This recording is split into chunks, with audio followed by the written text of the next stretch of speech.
না পারলে আজকে তো হতে পারি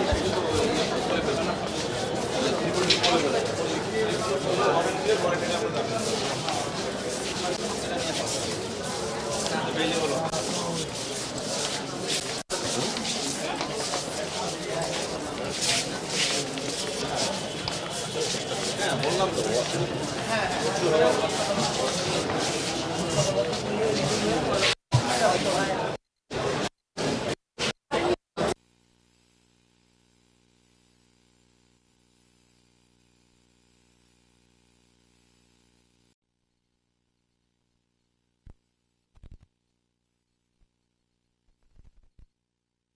সিল্কোর সিল্ক অ্যান্ড শাইন, যাতে আছে আর্গান অয়েল ও ওট প্রোটিনের গুডনেস, যা আপনার চুলকে রাখে হেলদি অ্যান্ড শাইনিং।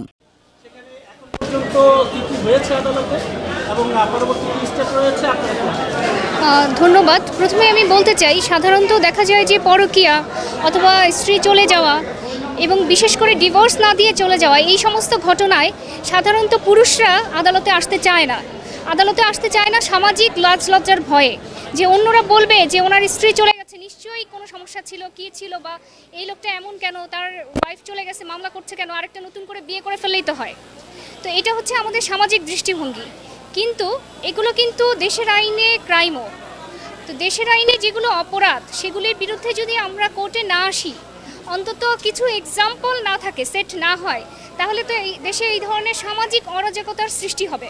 অর্থাৎ দেখা যাবে যে একজন ডিভোর্স না দিয়ে আরেকজনকে বিয়ে করতেছে, যার ফলশ্রুতিতে দেখা যাবে আইনে বলছে যে একজন নারী ডিভোর্স না দেওয়া পর্যন্ত অথবা তার স্বামী মারা না যাওয়া পর্যন্ত একই সাথে দুইজন স্বামী রাখার কিন্তু কোনো সুযোগ নাই।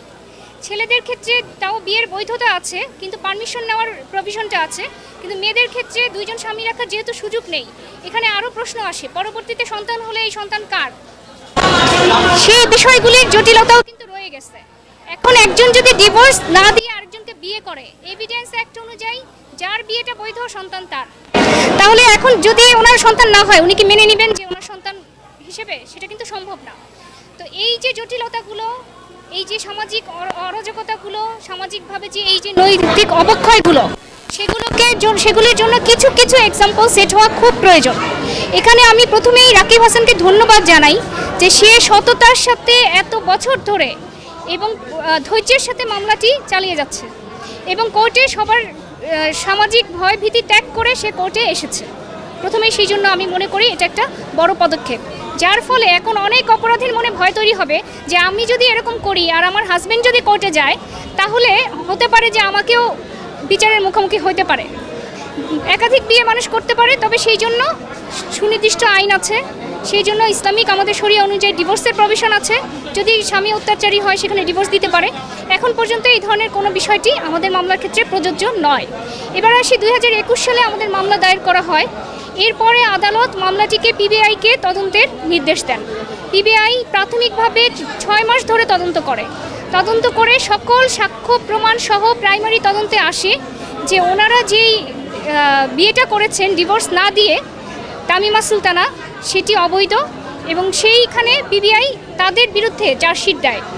ক্রিকেটার নাসির হোসেনকে 2 নম্বর আসামি করে এবং তামিমা সুলতানাকে 1 নম্বর আসামি করে এবং তামিমা সুলতানার মাকে সহযোগিতায় রেখে এই রিপোর্টটা দেয়া হয়। এই রিপোর্টে শুধুমাত্র সাক্ষীদের 161 সাক্ষীদের সাক্ষ্য নয়, এছাড়া বিভিন্ন এভিডেন্সও আদালতের সামনে আনে। অর্থাৎ তারা দাবি করে যে ডিভোর্স দিয়েই বিয়ে করেছেন, অথচ পিবিআই যখন তদন্ত করে দেখা যায় যে ডিভোর্সের কাগজগুলো জালজালিয়াতি।